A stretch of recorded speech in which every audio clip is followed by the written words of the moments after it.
Baby Twins Billionaire, Chapter 52.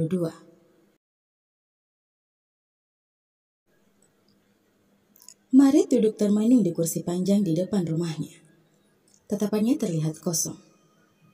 Sejak kepindahan Freya dan si kembar, rumah itu sepi. Tidak ada lagi suara tangisan dan teriakan dari si kembar. Hanya ada suara kendaraan dan suara binatang yang terdengar memecahkan kesunyian malam.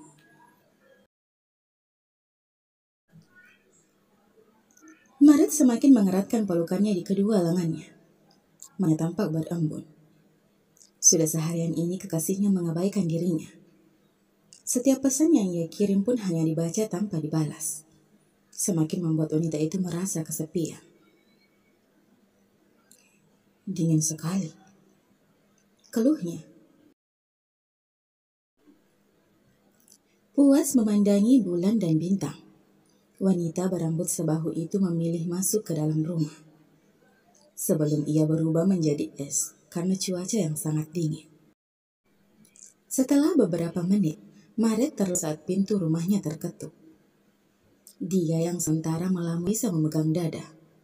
Ya Tuhan, keluhnya masih menguasai sisa nyawanya. Siapa sih? Desisnya. Perlahan ia bangkit, memutar handle pintu. Alangkah terat di depan pintu itu, ternyata ada si kembar dan pengawal. Maret membulatkan matanya seiring dengan bibirnya yang terbuka.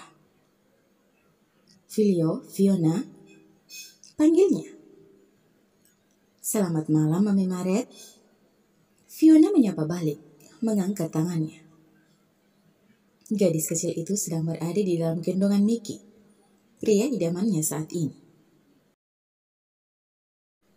Sayang, Mami rindu. Maret langsung memeluk Filio yang berdiri di samping Mickey.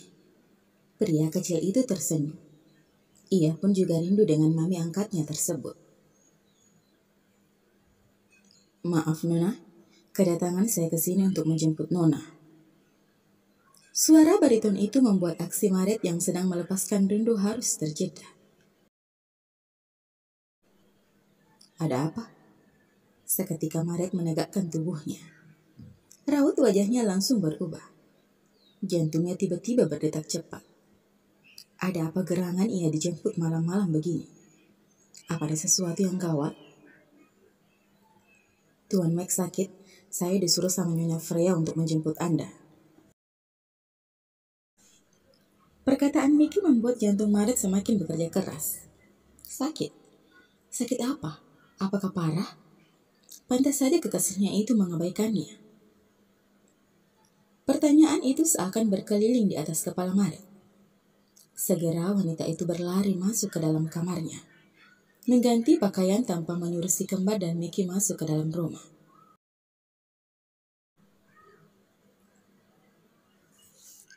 Maret dituntun oleh si kembar menuju ke taman belakang, membuat alis wanita itu bertautan. Baru saja mereka tiba di kediaman Keisha dan Jordan. Sayang, kita kan mau lihat Om Max. Kita kesini? Tanya Maret. Jemarinya digenggam oleh Fiona dan Filio.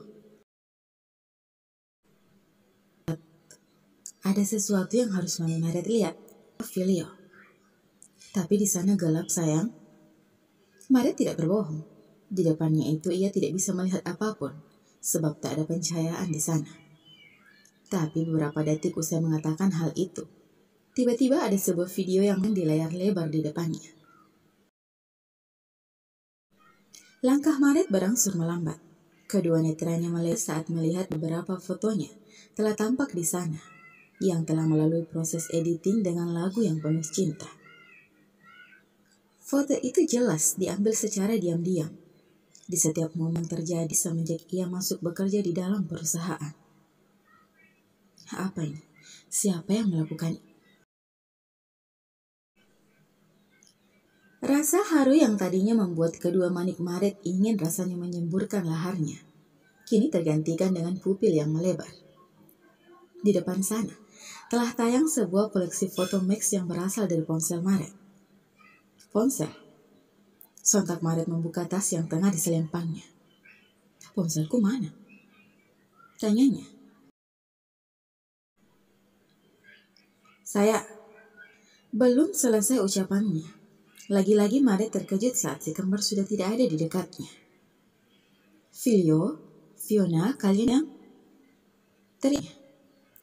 Di sini, suara balasan dari Fiona terdengar dari depan. Tepatnya, di depan layar lebar yang masih menampakkan foto Max bergantian. Maret sontak mengangkat kakinya maju ke depan. Tergesa-gesa. Di sana gelap sayang, ayo sini. Lagi, ucapan wanita itu terjeda saat ada beberapa lampu yang menyala, membuat seseorang yang berdiri di samping layar lebar terlihat dengan jelas. Kenapa kekasihnya ada di sana? Bukankah dia sedang sakit? Max, apa yang kamu lakukan di luar? Bukankah kamu sakit? Max tersenyum. Dia mengambil tangan Maret yang berada di keningnya, sedang memeriksa suhu tubuhnya. Kemudian kembali meraih tangan Maret yang menggantung. Maaf Maret, ucap pelan Max sebelum kemudian mengecup kedua pundung tangan wanita itu. Maaf untuk apa? Jangan membuatku takut. Tutur Maret. Jujur saja, ia tidak bisa menebak apapun sekarang. Maret, kau tahu kan kalau aku mencintaimu? Tanya Max. Maret mengangguk ragu tanpa bersuara. Entah kenapa perasaan takut menguasai hatinya saat ini. Apa sebenarnya yang terjadi di sini? Kenapa? Kenapa sekarang pria itu melepaskan tangannya? Aku bukan pria yang sempurna. Dan aku pun tidak bisa berkata romantis. Max berjalan mundur 2 langkah. Tapi aku berjanji akan berusaha menjadi yang terbaik untukmu. Max, cicit Maret. Jantungnya meronta saat melihat Max berlutut di hadapannya. Menyodorkan sebuah kotak kecil yang memiliki cahaya berwarna biru. Menampakkan sesuatu yang berkilau di sana. Maret, will you marry me? Maret tersenyum. Seketika kedua matanya berembun. Dia menatap lekat lelaki yang sedang berlutut dan tersenyum lebar di depannya. Setelah dia mampu menguasai dirinya dari shock terapi yang didapatkannya ini, Maret tersenyum lalu mengangguk pasti. Aku mau. Max langsung berdiri dan segera memasangkan cincin berlian itu di jari Maret. Kemudian mengecup jemari itu. Terima kasih. Yeay. Suara sorakan disertai dengan lampu yang menyala, membuat Maret membulatkan matanya. Kedua pipinya telah merona saat melihat. Ternyata di sana bukan hanya ada mereka dan si gambar, tapi juga ada Keisha dan Jordan dan beberapa keluarga mereka lainnya. Maret menutupi wajahnya dengan kedua tangannya, sebelum kemudian tubuhnya masuk ke dalam dekapan Max yang telah terkikik geli melihat tingkahnya. Sudah, jangan peluk-peluk, bukan muhrim. Ucapan terakhir Keisha dibantu oleh Fiona membuat suasana itu seketika riuh. Nenek dan cucu itu sangat kompak membuat Maret dan Max tersipu.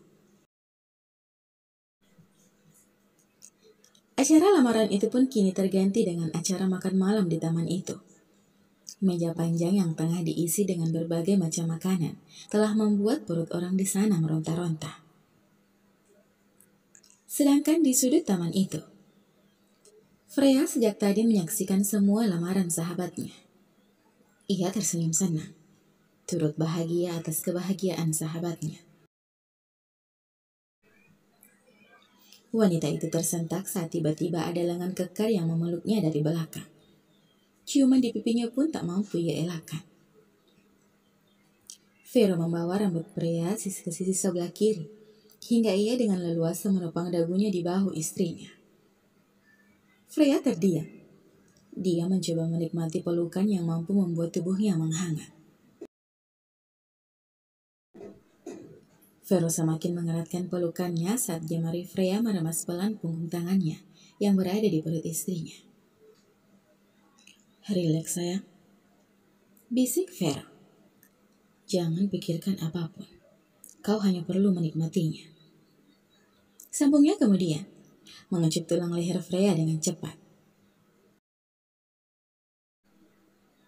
Frey, apa kau tahu kalau selama kita menikah, aku selalu memelukmu saat kau terlelap? Ucap Vero. Benarkah? Tapi pagi, aku melepasmu sebelum kamu membuka mata.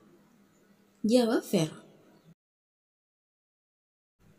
Kau tahu, aku bahkan tidak bisa untuk tidak menciummu jika kamu berada di dekatku.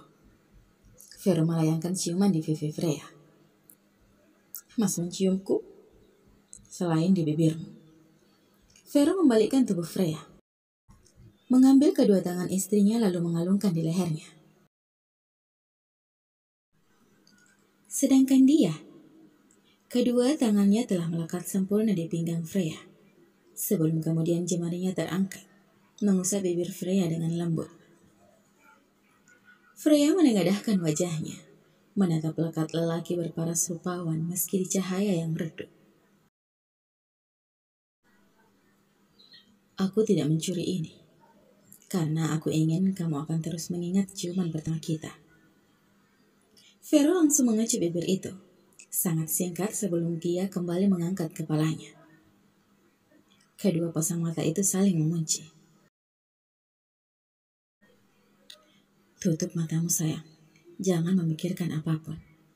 Nikmatilah. Usai mengatakan hal itu, Vero langsung melebuhkan bibirnya di daging lembut Freya. Cukup lama bibir itu saling menempel. Saat Vero merasa istrinya tidak bergerak, bibir itu berangsur bergerak menyesap pelan bibir istrinya dengan lembut. Sambung, sampai jumpa di episode selanjutnya ya. Terima kasih.